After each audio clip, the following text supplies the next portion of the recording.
Hello and welcome to the last in this series of 6 of the Ricky Gervais Show with me, Ricky Gervais, Steve Merchant. Hello. And Carl Pilkington. Alright. Carl, as you're aware, you've obviously got many celebrity fans. David Bowie is a fan, people involved with creating The Simpsons. And you've also got a new fan, Warwick Davis, who is the short actor that many people will see in films like Return of the Jedi. He also is in Harry Potter. He's 3'6", and Ricky and I worked with him recently on extras. And far from asking us about the many celebrity names that we've worked with, the only person he was interested in talking about, of course, Mr. K. Pilkington. He wanted to meet you, Carl. Yeah. Well, is he all right to get on with? Why wouldn't he be? Just because sometimes when people aren't normal, it's just... Sorry? No, I just mean when someone... Like, I've met a few little people in my time. The one that I met a little fella once, and he was all right. He got drunk really quick. But he was all right, but it took me by surprise.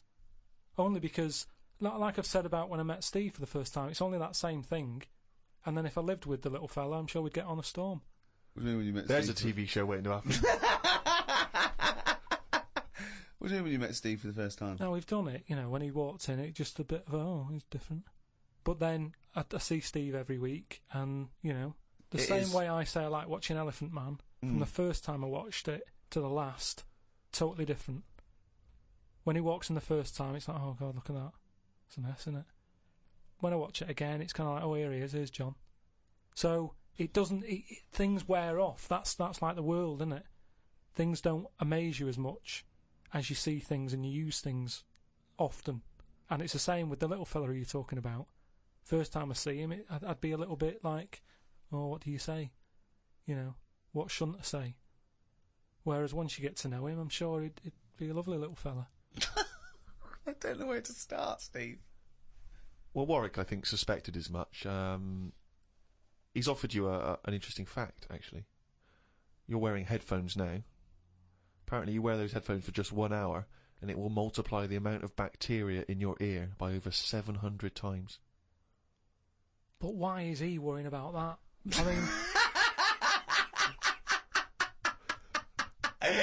Well, he's not worrying about it. He thinks it's of interest to you because you're wearing headphones. It's part of your profession. You wear headphones, yeah. But Warwick asks, really, what are your thoughts on short people, particularly in entertainment? Because, of course, they've, throughout the ages, made an appearance, particularly in fiction. Tom Thumb, of course, the Oompa Loompas.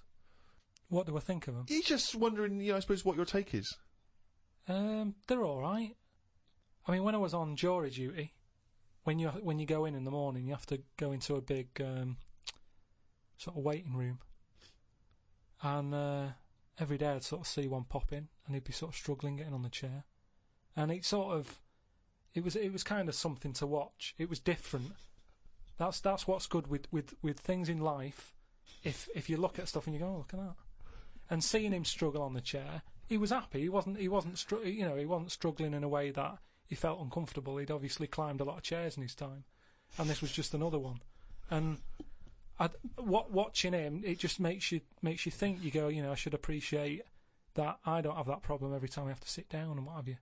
But I don't think it's that bad. If I had to pick being really tall or really small, I'd go for the really small one because, you know, the world's a more interesting place for him, isn't it? Everything's bigger. Do you know what I mean? We go to New York and go, wow, look at this. And they go and they go, oh dear. Do you know what I mean? Everything's a lot bigger. Everything's more amazing. Food portions. Everything's a bonus. So out of the two, I'd be small, and maybe that's what I'd chat to Warwick about for a bit, just to get to know him. Brilliant. It's a shame in a way that he's not being able to pop in. I'd like to hear that conversation. But I've got, you know, speaking of like weird stuff and that, I've got a new... Well, we weren't, but go on. No, got a new book. Do you know I had that Freaks book? The Top 50 Freaks. Got a new one sent to me. Really? Yeah. And do you know, like, everything normally has a name. So, like, if it's the two-headed fella, you know, they're all nicknames like that, aren't they? They've got 2 nicknames, I imagine. But this new book I've got, right, on the cover of this one, it's got, like, a woman with 3 breasts, right? And she's called the three-breasted woman, as you'd expect. And there's what else was in there? There's a fella, the one face. Why is she posing nude though? That's what I want to know. showing off. It's not the worst disability, is it? Well, just 'cause you got 3 doesn't mean you have to get them out for the Oh, for the lads, does it? Tart. I know. well, she looked happy. And there was a fella with like one face but 2 bodies. Doing one face but 2 bodies. One face, 2 bodies. What do you mean It's one weird. face, 2 bodies? Surely know. you one head, 2 bodies. Ed as well, but it was mainly the face that was weird because he looked fed up. He sort of, What are you talking about? How What can are you you have talking a face about? without a head? How can you have? What do you mean? How did it join to the neck? no, it did have a head, but the fact is, it was weird that it had one face to me. What do you mean? Well, if you've of got course one he had- head, you'll yeah. have one face. Yeah, I know, but it was the fact that he had one face and 2 bodies that I didn't think. But one why do head- you keep saying one face and 2 bodies as Why opposed not to one one head? head and 2 bodies? We're all the man with one face. Yeah, but now I've got one body. Yeah, well, surely he's the man with 2 bodies then. Again, the description.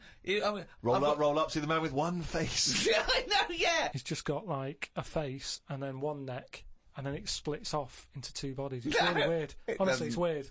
Was It was ages ago. Well, no, it doesn't happen. So it's full of stuff like that, right? And what I'm saying is that fella, you know, the one-faced man, the 3-breasted woman. He wouldn't be known as the one-faced man, is what I'm saying. Well, they that all- isn't the peculiar thing about him. No, well, they all had names like that. But Right. there was one thing in it that didn't even have a nickname. It was so weird. What do you mean? It just said unidentified. What does it look like?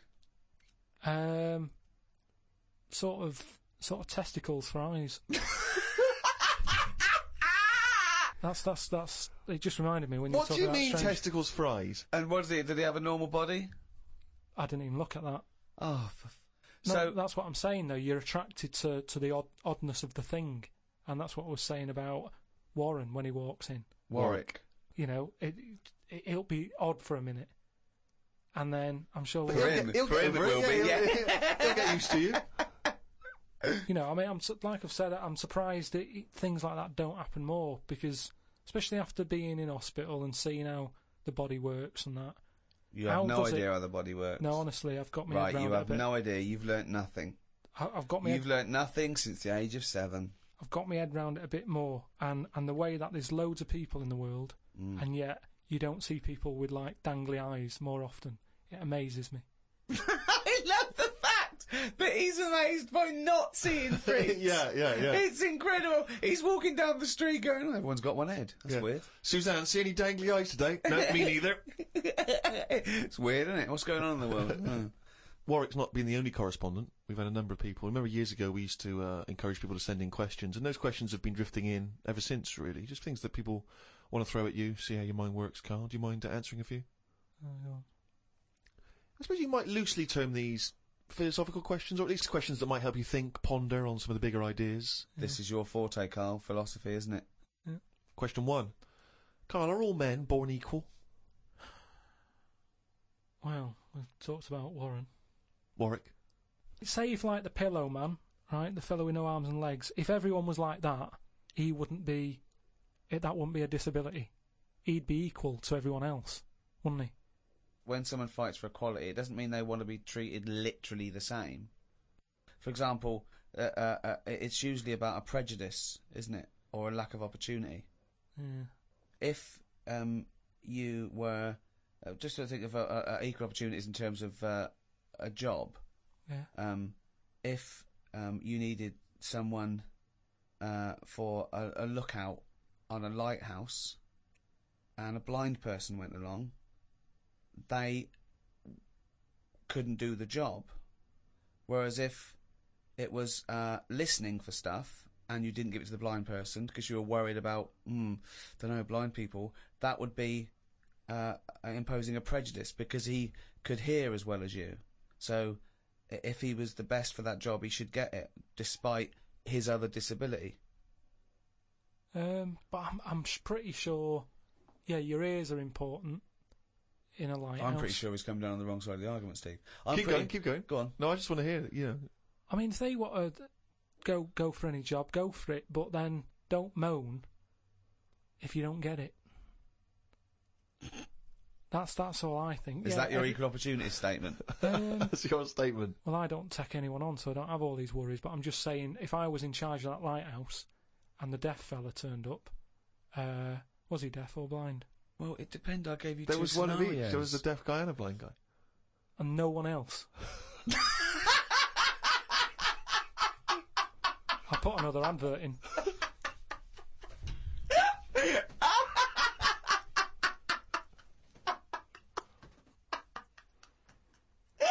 Okay, well we've got another question here, which I suppose in some respects is along the same lines.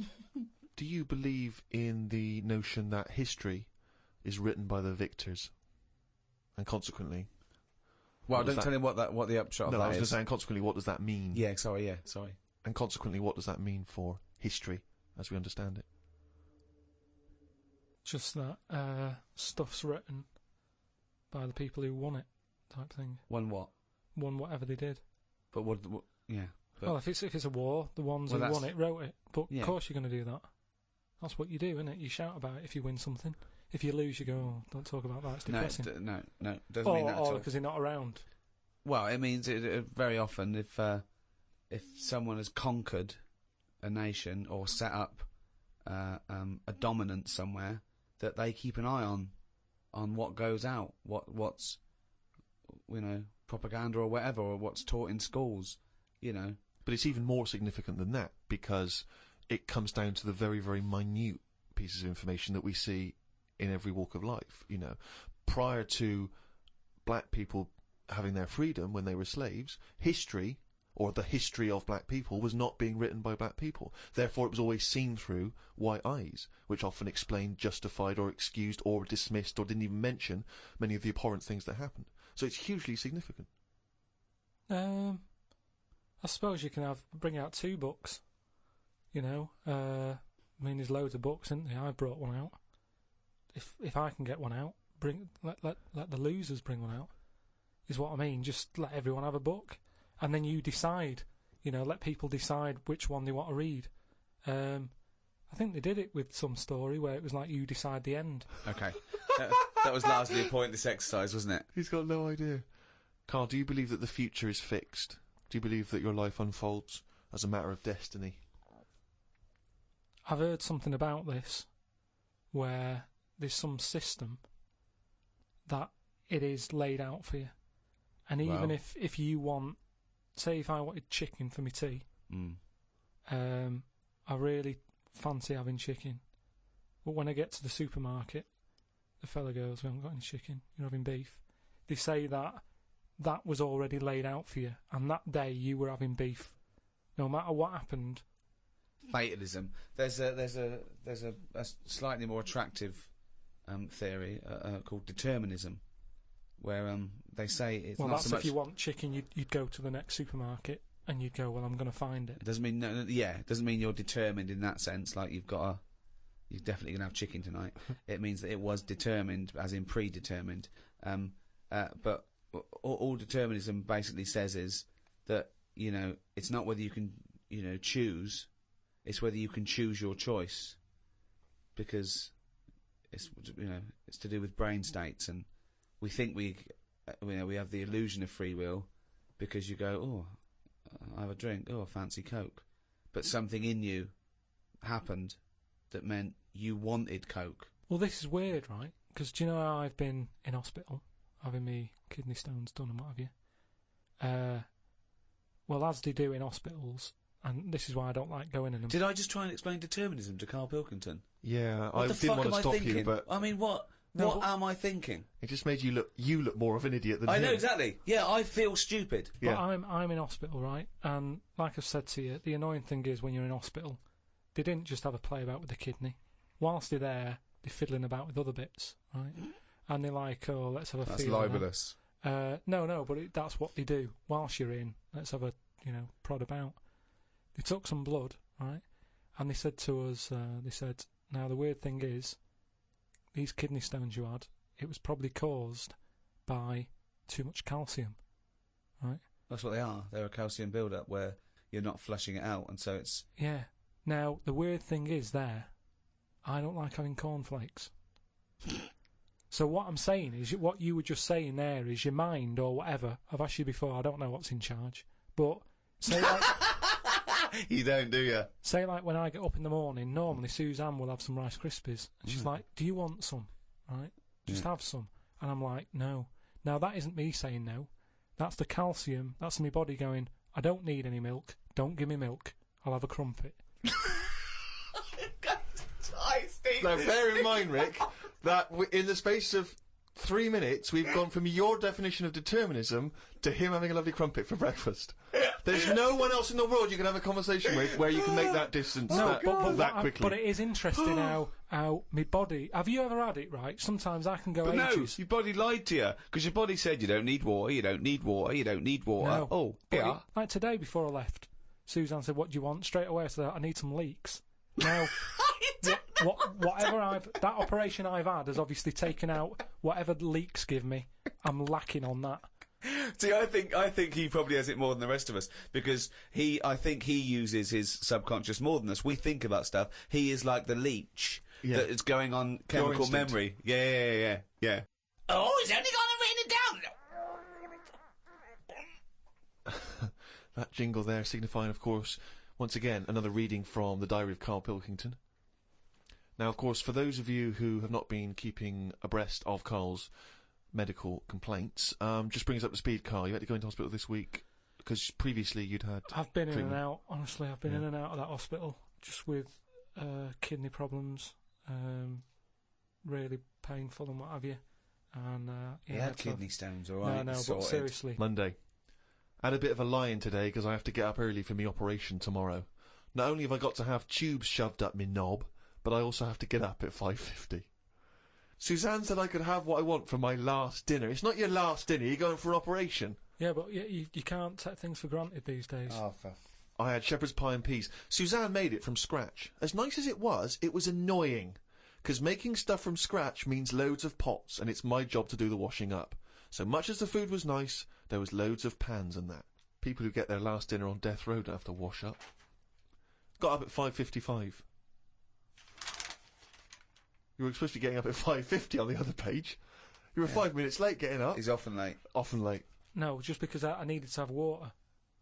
Before 6 o'clock, they said, don't have anything after 6. We'll get up at 5:50 then, like you were planning to. Don't you had 5 minutes sleeping. Doesn't take 10 minutes to have water, though, does it? Well, why did you say 5:50 in the first time? Because then it tricks me head, doesn't it? Going, I had an extra 5 minutes. Tricks me head. Because then it tricks me head. It. Got to the hospital and had to wait in the waiting room. There was another 9 people in there waiting to be sorted. I got called in. They sat me on a bed and took all my details down. 5 minutes later, I'd been knocked out. I got woke up when they were ripping a pipe out of my throat. I felt more rough this time.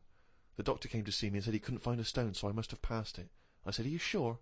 He said, yeah, we filled your kidney with water and expanded it, and there was no hiding place. I sat in the recovery room for an hour while they found me a bed. One of the fellows who was sat in the room with me this morning got wheeled in. They couldn't wake him up. All the nurses were laughing because he didn't want to wake up. I bet they were laughing at me when I was in the theatre. Someone told me they totally strip you when they're operating. I would have looked like the alien on the Boswell incident. Boswell! It's quite a nice analogy if it weren't for the fact that you said Boswell. It's the Roswell incident. Didn't sleep much through the night because there was a 60-year-old fella shouting at the nurse about his pillows. I don't think I slept through a full hour with one thing or another going on. My bed was next to the toilet, so I kept hearing the flush. How do they sleep in hospitals, though? They wake you up to give you fucking sleeping pills and things, don't they? How do you sleep in there? It's always hot. It's always like 90 degrees. There's no air. Is that to make you drink water? I don't know what it is. There's no air. There was an old fella across from me who kept breaking wind. He didn't even try and cover it. He was just of that age where he didn't care. Just like, that's what I do. I'm in the hospital, leave me alone. What do you mean? Just, I don't know what was wrong with him. I talked to him because at first I felt sorry for him. I was a little bit like, you know, he's had no visitors. No one's calling him up, so I'll talk to him. But then he got that familiar with me that he'd just be doing it whilst I'm chatting to him. Just like he's my granddad or something. It's just like, oh, that's what he does. It's like, well, I'm ill as well. Stop doing that. Honestly, unbelievable. He didn't even try and cover it with a cough. It was just like, that's... With a cough? How would you cover it with a cough? Just non-stop. Got home and sat down. My pains are coming back, but the doctor said this would happen, that my insides are still in shock, so I need to take it easy. It's 9 o'clock. I'm in agony. I can't do the diary for the rest of the day. Jesus. So you may as well just tell us then what happened. Right, well, yeah, after that, went back in.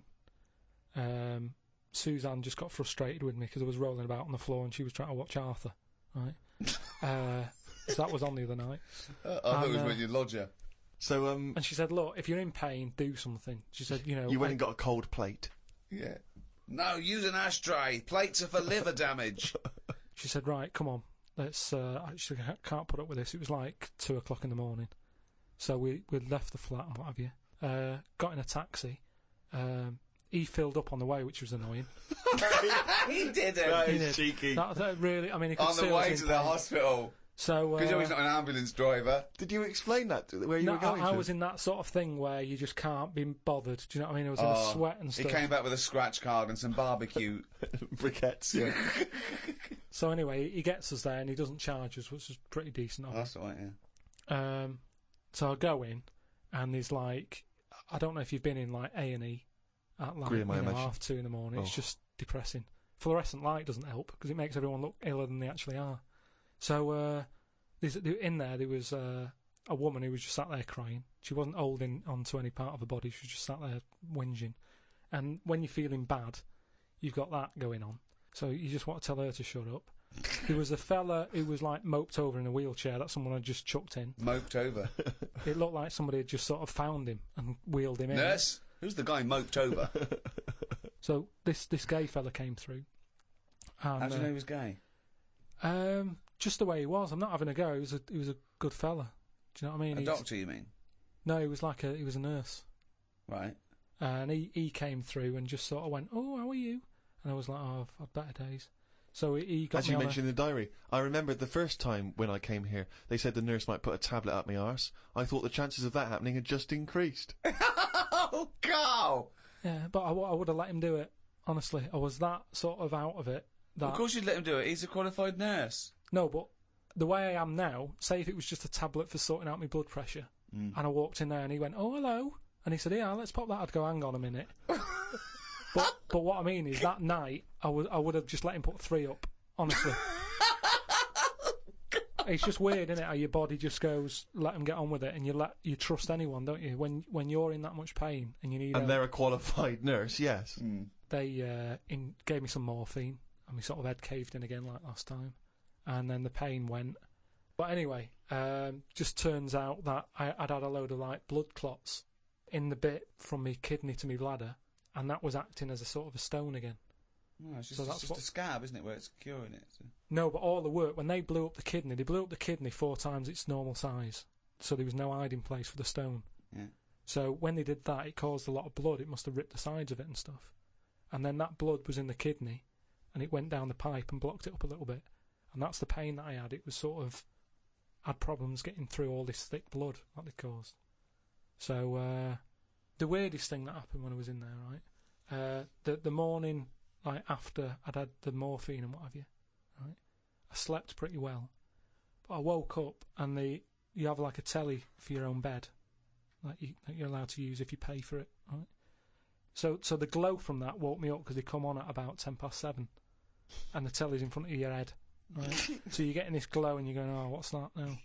And I looked at it, and all it had written on it is, "Carl received bad news about your father."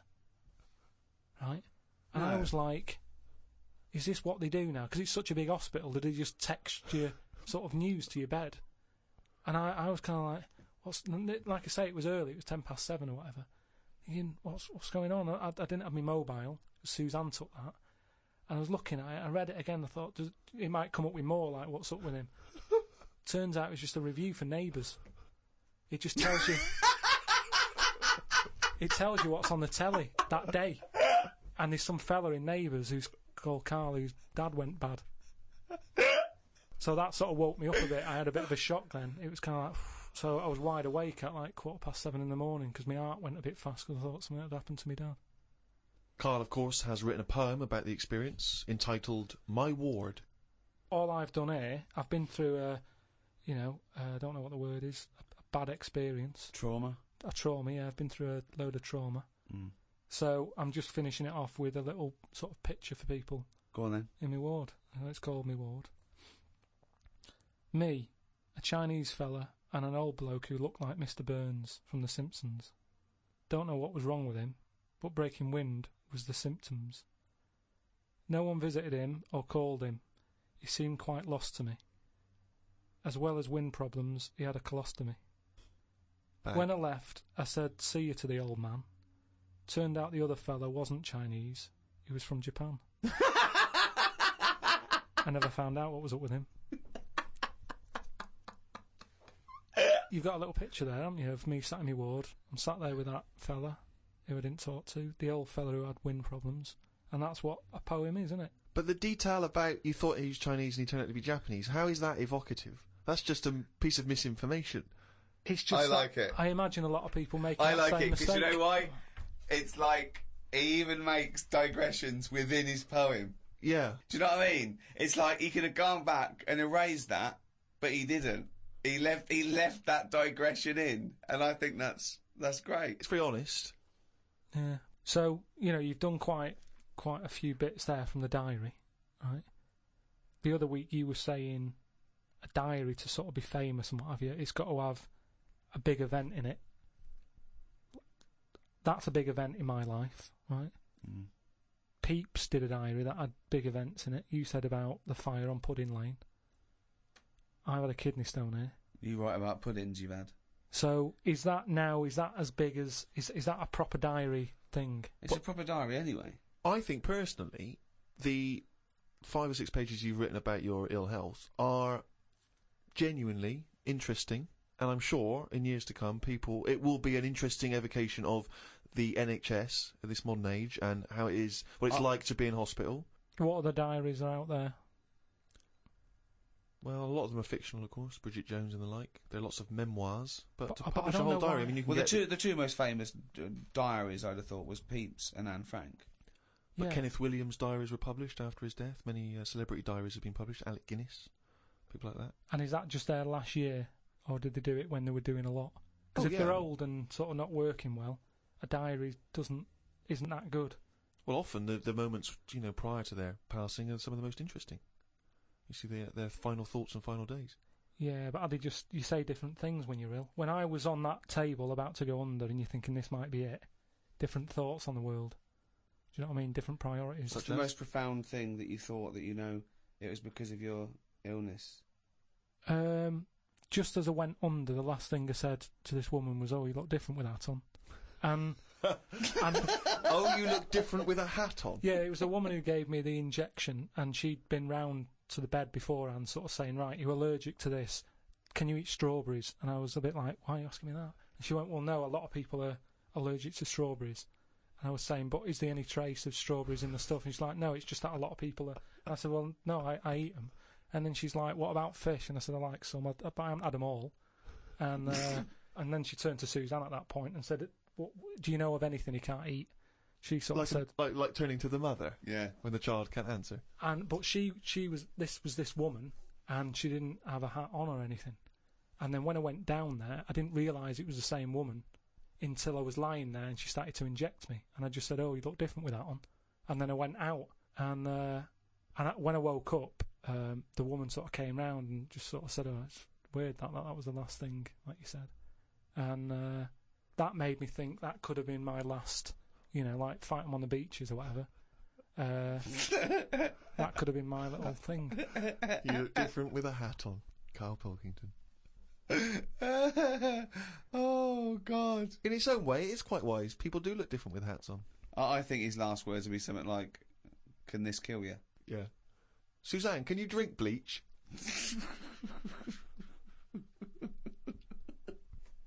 So that's it. That's the end of this series, the third series of the Ricky Gervais Show. We'll have to give it a rest for a while, won't we? I'm exhausted. Thank you, everyone who bought the series. All 24 episodes we've ever done are available on iTunes. So, yeah, if you haven't heard them, maybe we should do a free one now and again over the coming years. Should we retire from podcasting and audiobooks?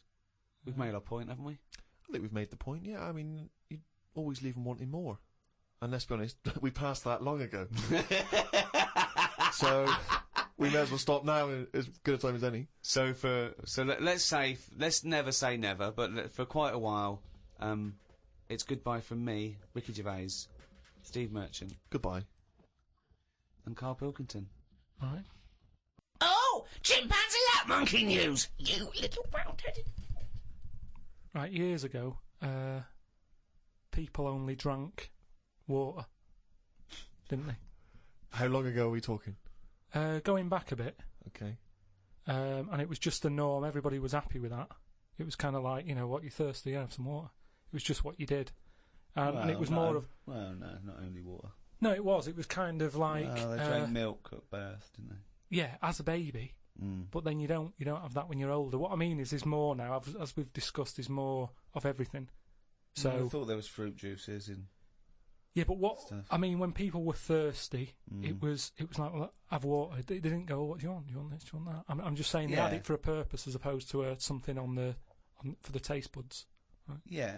So anyway, so this town, right? It was in the middle of nowhere somewhere. Yeah.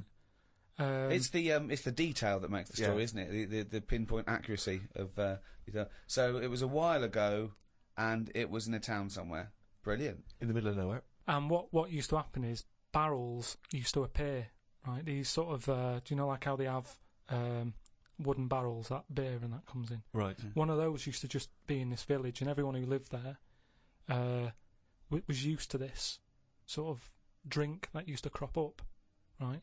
Well, because they were used to it, they didn't question it. It was kind of like, yeah, it's what happens if you live here. Sorry, so I don't understand. So what's in the barrel? It's a barrel in the town square. Well, it's this drink. Right? And so it's not water. It's not water. It's a mysterious other drink. Well, I'll tell you now. It's like a fruit drink. Okay. And back then, I mean, I speak to my mum, and she didn't have a banana till she met me dad, and they were made up of fruit. Sorry, is that sort of a euphemism? I don't know what that means. No, but what I mean is he came a calling with a banana? No, with a bunch of bananas and said some flowers. No, but what I'm saying is, it was like a fruit drink, and for years and years, people didn't drink fruit. It was an eating thing. Do you know what I mean? It was an eating thing. It was an eating. Yeah, what, it was. You're thirsty, have some water. What, you're hungry? Have a banana. Have an orange. Sure, but the idea of combining the two, crazy. They never used them in that way. So anyway. So a mysterious fruit-based drink is turning up mysteriously in this town for years. No one questions it. No one thinks. Just because it's in that area. I'm sure, like in Here come the milkman. No, but in the same way that in Scotland they'll have fried Mars bars and that. Yeah. They don't bat an eyelid at that.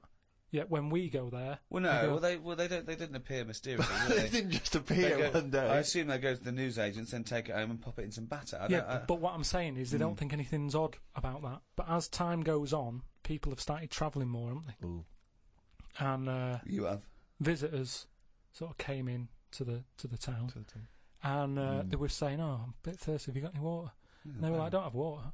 Have some of that in that barrel." And they were like, "What's that?" And they go, "Oh, it's a drink." So they had it, and it was really, like, refreshing. And they were like, "What is this?" And they said, "Don't really know. It just crops up." Of course they did. No. It's what... no. It's what you get if you live here. It's part of living here. Right. So they were like, "Brilliant. Do you sell this?" And no, they don't just sell it. We don't even know where it comes from. Just have some whilst you're here. You don't even know where it comes from. No, so the thing is, this helped the town out. That's before the monkey appears. This shit. Yeah. So all these people are enjoying the drink. Word gets out, and it went on for a couple of years, but they say it travels fast, doesn't it? If it's good news, it travels. If it's good news or bad news, it travels fast. Yeah. So news travels fast. Yeah, just news. Yeah, news does. So anyway, so some fucking monkey news doesn't. This has taken half an hour. So some big business fella who was on holiday in any specifics? He was from Chicago. Right. Oh, and he flew. How tall was he? Hold on though. So this is after Chicago was founded. Right. Yeah, Chicago was knocking about. Oh, they had loads of drinks then. Yeah, they had alcoholic. Coffee, tea, alcohol. Yeah, they had every drink under the sun. Yeah, but not like every drink under the sun. Not like, apple juice, grape juice, ciders, wines. So he came in. Oh, if Chicago was founded. Then, he came in. Yeah, probably 19th century. Oh, there's loads of shit about. And he was saying, "This drink you've got here, he said, it's good stuff, you know." He said, "Whose is it?" And they said, "Well, it just appears and what have you." And they said, "Well, that's a bit odd." So anyway, he got a bit annoyed with it because he wanted to take it back with him to Chicago. He knew there was an audience for this. Well, yeah, because they got bored of tea, coffee, all the other drinks that were available. Drinks and that, yeah. So he waited Mead. at night. They've been around for years. Waited behind a truck. A truck. Also, so we're in the motorised age. Also, so at least 1890 something. I'd have thought. And he saw this little fella bring the barrel out. How little was the fella? It's hard to tell in the dark, and they were quite far away. And the barrels, it's tricky. It's hard to work out. Yeah. He was short. His arms were long. So they followed him in, right, and saw what was going on. Okay. Like how it was being made. And they said, you know what, we can have a go at making this ourselves. And what happened in the end, they tried to imitate it in Chicago. There was a orangey tang, right? It was made by an orangutan, wasn't it? And do you know grapefruit juice? They had like ape fruit juice that they were good at crushing the fruit with the feet and what have you. And that's how them two. So it was great ape fruit drink. Yeah. Which probably got abbreviated over time. Ape fruit juice. No, it was great ape fruit juice. It was because it tasted great. That is a load of shit, Carl. That is why we stopped doing it.